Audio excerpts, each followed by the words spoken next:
Holy One of Blessings, Shekhinah, feminine presence, Havaya, beingness, Anochi, I, as I am connected through all worlds. May our lives and actions no longer be defined through what has been established as truth in the past, or that which no longer serves us.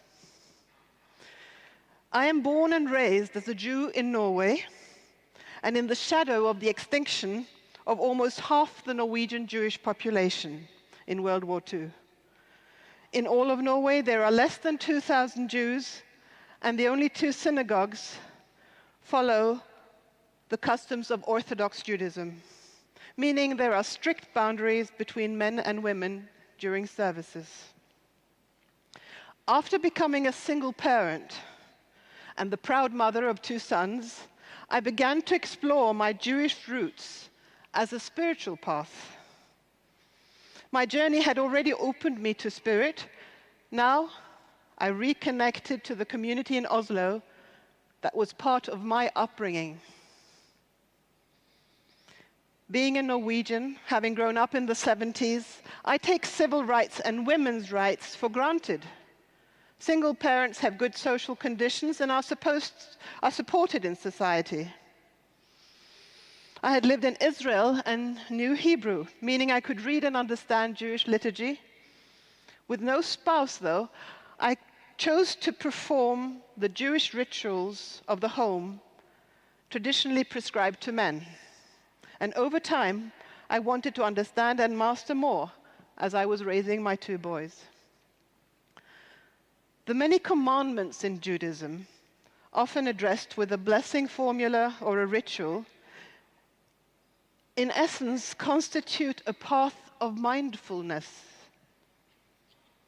a continuous restating of our connection to Spirit or God.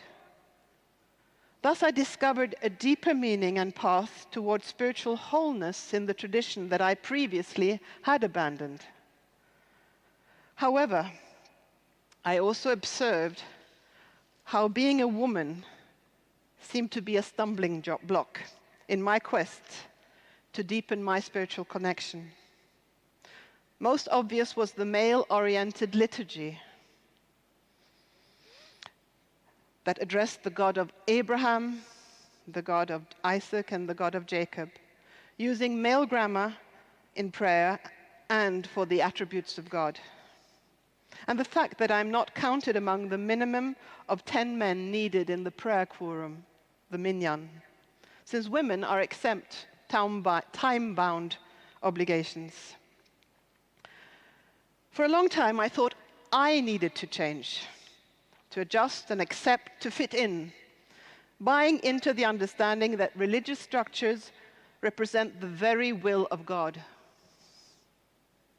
Gradually, I came aware that most of the structures that I rubbed up against had been formed by men and colored by the times that they lived in. The feminist in me emerged, and I came to realize that there are many ways to live an authentic Jewish life. Through Jewish feminist thinking, I discovered that my experiences were similar to many Jewish women worldwide.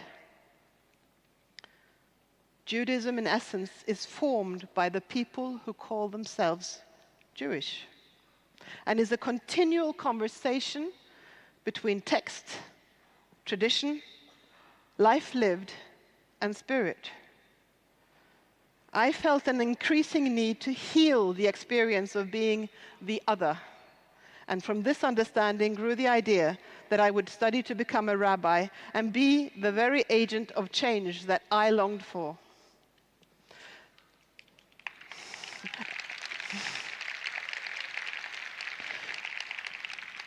Eventually, I realized that my quest was no longer about trying to fit in, neither about changing existing structures, but rather about living the full expression of the totality of who I am. I realized that trying to reason or debate within the structure was a losing game and not mine to fight. The fact that there are so few Jews in Norway and no liberal or even conservative synagogues has meant that while leaning on my own learning and experience during my studies and support from colleagues, I still had to discover, explore, and create my own authentic expression and path.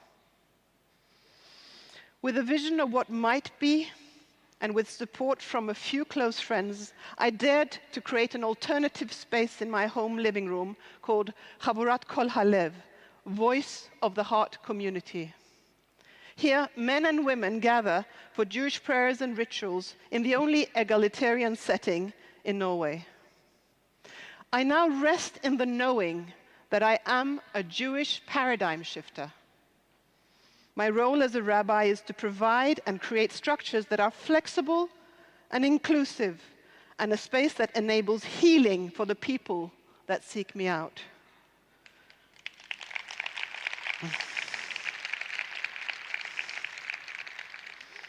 I see Judaism and all religious structures merely as vehicles or bridges to help us contain and connect with the divine, the ineffable, that which we might call God. When we dare trust our inner sense of truth and fill and express who we are through ritual, text, a tune, or any context we are in, then we are expressing divinity.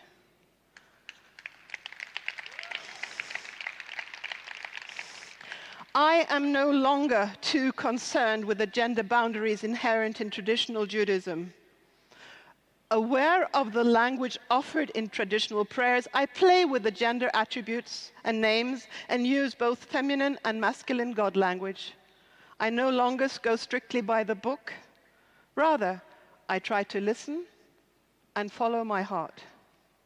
I connect to past traditions, ground myself in the present, and go forward in the spirit of a continuous conversation with Judaism and with the world.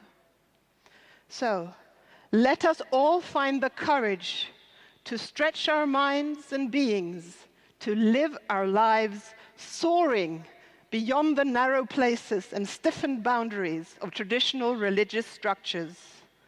Open our hearts to those parts of our traditions that sustain the new life surging through us.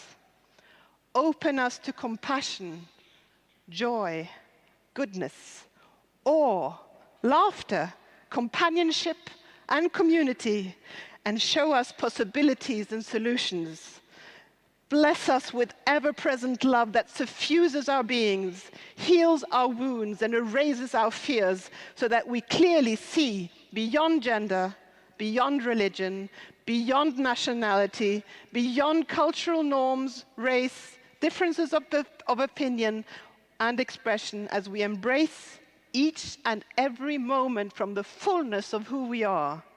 May peaceful, co-creative coexistence manifest through us here, on this planet, in this place, now.